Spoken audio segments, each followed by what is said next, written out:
నీ అమ్మ దయ్యం ఉన్నట్టుంది. నేను మనిషినే.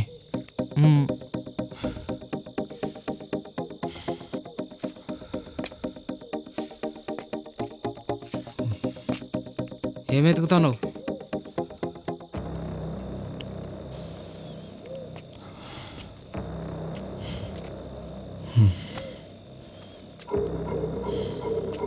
అన్నా ఈ టైంలో ఏం చేస్తానవే? నిన్నే ఈ టైంలో ఏం చేస్తానా ఇక్కడ? హేయ్, సైలెంట్గా ఉండలేవా?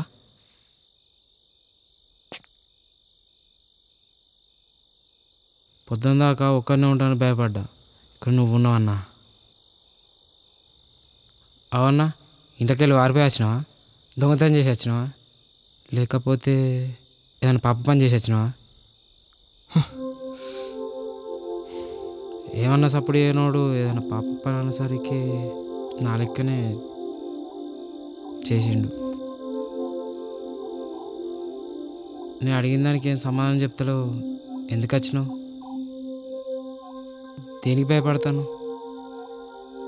ఎవరు నువ్వు అన్నా? ఏయ్, ఎందుకు దొబ్బుతున్నావు?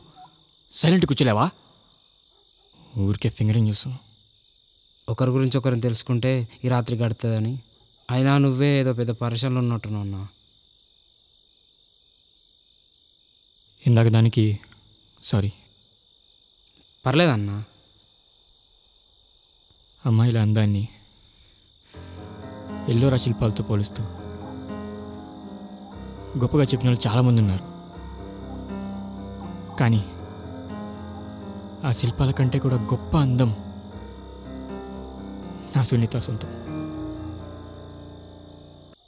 సునీత సొంతం. ఓహో, అన్నది లవ్ ప్రాబ్లమా? అందుకే ఇంతగానో భయపడతాను. పాపం. ఎస్, తను చాలా రిజర్వ్డ్గా ఉంటుంది. అనవసరంగా ఎవరితోనూ ఒక్క మాట కూడా మాట్లాడదు. కానీ తను నోరు తెరిచి మాట్లాడకపోయినా తన కళ్ళు కొన్ని లక్షల కోట్ల ఊసులు చెప్తూనే ఉంటాయి. తనలోని ఆ క్వాలిటీయే నన్ను చాలా అట్రాక్ట్ చేసింది. తనలోని ఇంకో గొప్పతనం ఏంటో తెలుసా? ఎవరినైనా ఒక్కసారి నమ్మిందంటే చాలు, వాళ్ళ కోసం తన ప్రాణం ఇవ్వడానికైనా వెనకాడదు. అంత మంచి మనసు తంది. అది అర్థం చేసుకునే రోజే నాకు తనపై ఉన్న అట్రాక్షన్ కాస్త లవ్గా కన్వర్ట్ అయింది. మొత్తానికైతే అన్న కష్టం అయితే తెలిసిపోయింది. నీ కళ్ళల్లో బాగా చూస్తా అంటే సునీత అంటే మస్తు ఇష్టం అనుకుంటున్నా. అసలు ఏం జరిగింది చెప్పన్నా. సంతోషం పంచుకుంటే పెరుగుతుంది, బాధ చెప్పుకుంటే తగ్గుతుంది. ఇక్కడ మన ఇద్దరే ఉన్నాం అన్న, మన ఇద్దరికి బాధలే ఉన్నాయి.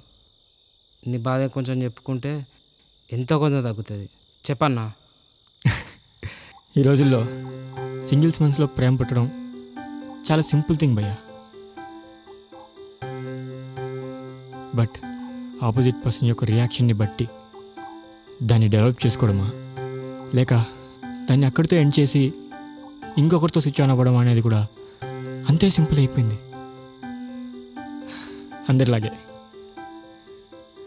నాకు కూడా సునీత మీద అంతే సింపుల్గా ప్రేమ పుట్టేసింది. కానీ నా ఫీలింగ్స్ని తనకి ఎక్స్ప్రెస్ చేసినప్పుడు తన వైపు నుండి ఎలాంటి రెస్పాన్స్ లేదు. అలా అని తనపై ఫీలింగ్స్ని స్విచ్ ఆఫ్ చేసి వేరొకరితో మూవ్ ఆన్ అవ్వలేకపోయాను. లిటరల్గా ఆమె కోసం కొన్ని యుద్ధాలే చేశాను. ఫైనల్గా సాధించుకున్నాను. అప్పటి నుండి తన్ని ఒక్క క్షణం కూడా విడిచిపెట్టి ఉండలేదు. తన్ని నా బైక్ మీద ఎక్కించుకొని కాలేజ్ దగ్గర డ్రాప్ చేయడం, సాయంత్రం వరకు వెయిట్ చేసి మళ్ళీ తన్ని పికప్ చేసుకొని ఇంటి దగ్గర డ్రాప్ చేయడం. అక్కడితో అయ్యేదా? నేను మళ్ళీ తన ఇంటి ముందు బైక్ మీద రౌండ్లు కొడుతూ అల్లరి చేయడం. అప్పుడు తను బాల్కనీలోకి వచ్చేది. అలా ఇంకొంతసేపు ప్రేమించుకునే వాళ్ళం. ఒక్క మాటలో చెప్పాలంటే తన గుడ్ మార్నింగ్ మెసేజ్తోనే నా రోజు మొదలయ్యేది. తన ఇంటి దగ్గర డ్రాప్ చేసి గుడ్ నైట్ చెప్పడంతోనే నా రోజు పూర్తయ్యేది. ఒక్కరోజు ఆమెని చూడకపోయినా, ఆమెతో మాట్లాడకపోయినా నా జీవితంలో ఆ రోజుకి విలువే లేదు. అసలు ఆ రోజు నేను బతికున్నట్లే అనిపించదు. అంత ప్రాణంగా ప్రేమించుకున్నాం. ఇట్లా అంటానా ఏమనుకోకన్నా. ఇవాళ రేపు ఎట్లున్నారంటే వాళ్ళు ఉన్నారని చూడకుండా ఇష్టం వచ్చినట్టు చేసుడు, రాత్రి ఫోన్ మాట్లాడుకొని తెల్లారంగా వీకుడు, ఇదే జరుగుతుంది కదన్నా? ఇదే కదా. అది కూడా ప్రేమలో ఒక భాగమే అని ఎందుకు అర్థం చేసుకోరు భయ్యా? ఒక అమ్మాయి అబ్బాయి ప్రేమించుకునేది జీవితాంతం కలిసి ఉండాలనే కదా. అలాంటిది ఇంట్లో వాళ్ళు ఒప్పుకోలేదనో, బయట ఎవరో ఏదో అనుకుంటారనో వదిలేస్తే అది ప్రేమ ఎలా అవుతుంది? నా దృష్టిలో అలాంటి వాళ్ళకి బయట వేరే అర్థాలున్నాయి. చట్టాపట్టాలు వేసుకొని పబ్లిక్గా ఉండటం న్యూసెన్స్ అని మీకు అనిపిస్తుంది, కానీ మా మధ్య ఉన్న రిలేషన్ జెన్యూన్ అని, అందరికీ తెలియడానికే పబ్లిక్గా ఉంటున్నాం అనేది మా ఒపీనియన్. అండ్ వాళ్ళ రిలేషన్ని ఎవరికి తెలియకుండా మెయింటైన్ చేస్తుంటారే వాళ్ళే మీరు అనుకుంటున్న కేటగిరీలోకి వస్తారు. అలాంటి వాళ్ళని బ్లేమ్ చేయండి, మాలాంటి నిజమైన ప్రేమికుల్ని కాదు. సరే తప్పైందన్న, ఎవరిదాకా అన్నది వదిలే. ఈరోజు నీ ప్రేమ గురించి తెలిసినాక మంచిగా అనిపించింది. నేను కలిసినాక ఖుషి అయినా. భయ్యా మరి నీకదేంటి? నువ్వెందుకు ఇక్కడ ఉన్నావు? పైకి ఏమీ లేనట్టు నటిస్తున్నావు, కానీ లోపల నాకంటే ఎక్కువ భయపడుతున్నావు. నేను చెప్పింది నిజమేగా?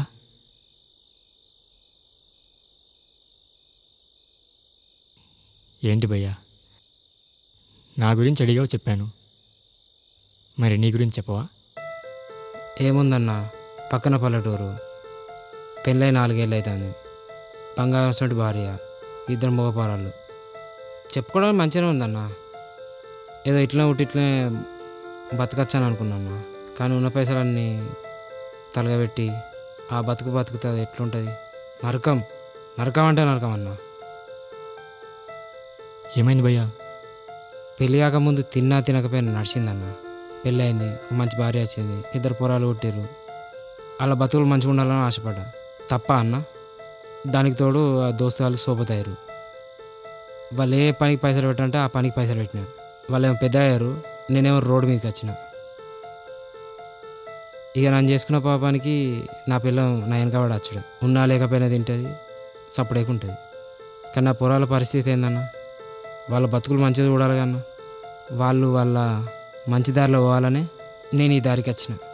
తప్ప అన్న? సారీ భయ్యా. సర్లే అన్న, నా గురించి చెప్పి నీ మైండ్ అంతా ఖరాబ్ చేసినట్టున్నా. కానీ నువ్వు వదినమ్మ పెళ్ళి చేసుకొని మంచిగా ఉండురన్న. నా లెక్క అయితే అస్సలకే ఉండకురన్న. సంతోషంగా బతుకురి. అమ్మా ఏమైంది? Are you okay? అన్న ఏదో సౌండ్ వస్తుంది.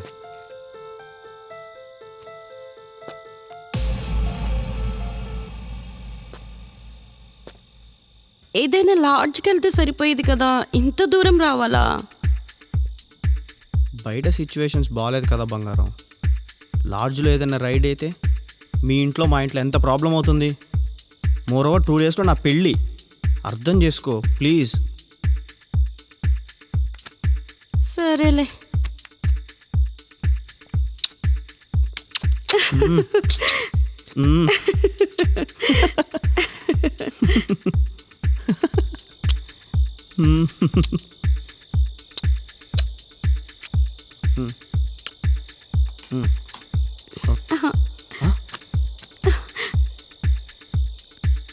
ఏం చేస్తున్నావు భయ్యా?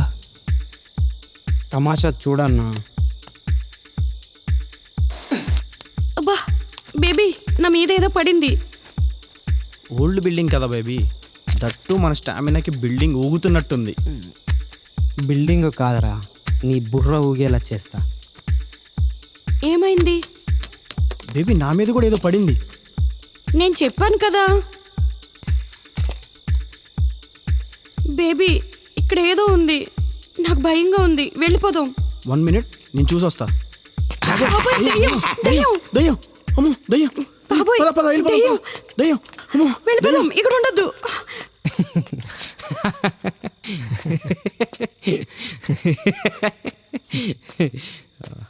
ఈ దెబ్బకి దయ్యాలని ఫిక్స్ అయ్యారు. ఈ రాత్రి అంతా ఇటు రానే రారు, ఎవరు రారు. ఇక మనం పురుషొత్తు ఉండొచ్చు ఇక. అవునన్నా, ఎవరి దాకా వచ్చిన వాళ్ళు ప్రేమికులేనా? బేబీ బేబీ అని పిలుచుకుంటారు.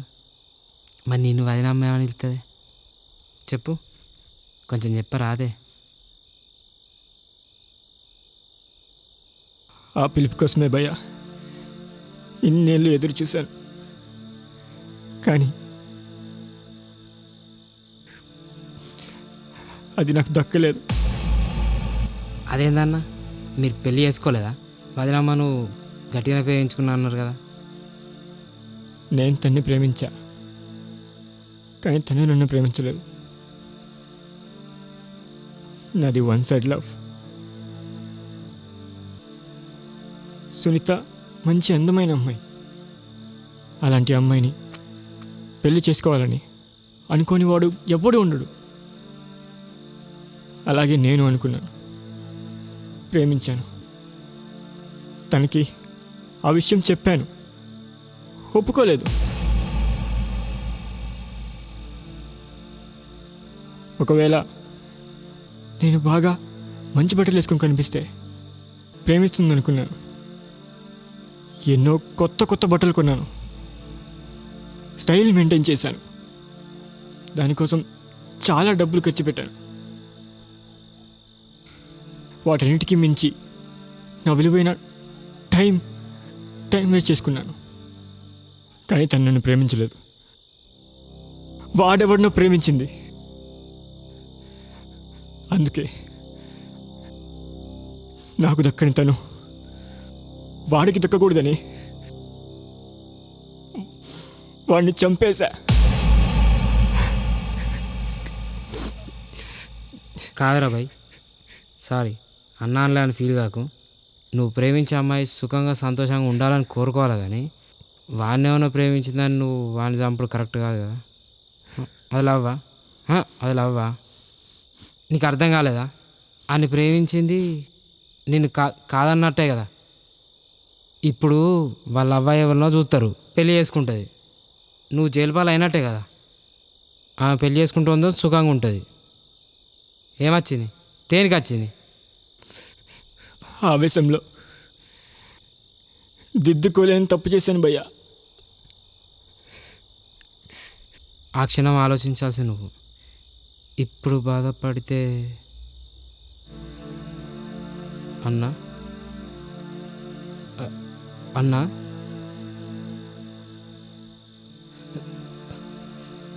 అన్నా అన్న నన్ను క్షమించన్నా, అన్న నన్ను క్షమించన్నా. భయ్యా, నేను నీ దగ్గర ఒక విషయం తెచ్చాను. నా అన్న, నా దేవుళ్ళు లాంటి నా అన్నను ఈ చేతులతో చంపుకున్నా. అన్న నేను చిన్నప్పటి నుంచి ఎంతో ప్రేమగా ఉండేవాళ్ళం. మా ఇద్దరిని చూసి ఊరంతా రామలక్ష్మణులు అనేవాళ్ళు. మా అమ్మ నాన్న చిన్నప్పుడే చనిపోయారు. ఆ లోటు లేకుండా పెంచిండు మా అన్న. మా అన్నకు కూడా పెళ్ళయింది.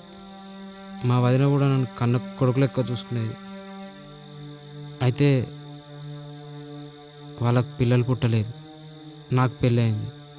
చెప్పినా కదా, నాకు 2 కొడుకులు పుట్టారు. ఊరోళ్ళంతా మా అన్న దగ్గరికి వచ్చి ఈయనకి కూడా పెళ్ళి అయింది కదా, ఆస్తి మంచోడు అని అన్నారు. మా అన్న మంచోడు కదా, నాకు కొంచెం ఎక్కువనే ఇచ్చిండు. నేను గమ్మున పొలం పనులు చేసుకోక పూర్తిగా రోడ్డు మీదకి వచ్చిన. ఏ దిక్కు లేక అన్న దగ్గర పోయి కొంచెం ఆస్తి ఇవ్వను అన్న. ఈ పంచాయతీ అంతా ఊరి మధ్యలో పెట్టి పొరాలను రోడ్డు పాలు చేసినామని పొట్టు తిట్టిండు. ఇజ్జత అనిపించింది, చంపేసిన. ఎంత పిచ్చోని కదా నేను. నాకు ఇచ్చిన ఆస్తి అంతా నాశనం చేసిన. పాపం నాకు కొంచెం ఎక్కువనే ఇచ్చిండు మా అన్న. నేనే నాశనం చేసుకున్నా మొత్తం. ఎట్లయినా ఆస్తి నా పిల్లలకే వచ్చేది. మా అన్నకి ఎట్లా పిల్లలు లేరు. కొంచెం ఆలోచించి ఒక్క క్షణం నా నిర్ణయం మార్చుకుంటే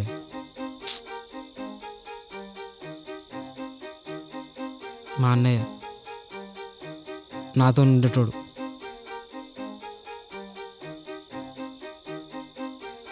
తప్పు చేసినా కదా అన్న, తప్పే నేను చేసింది. మన ఇద్దరం తప్పే చేసినాం క్షణికావేశంలో.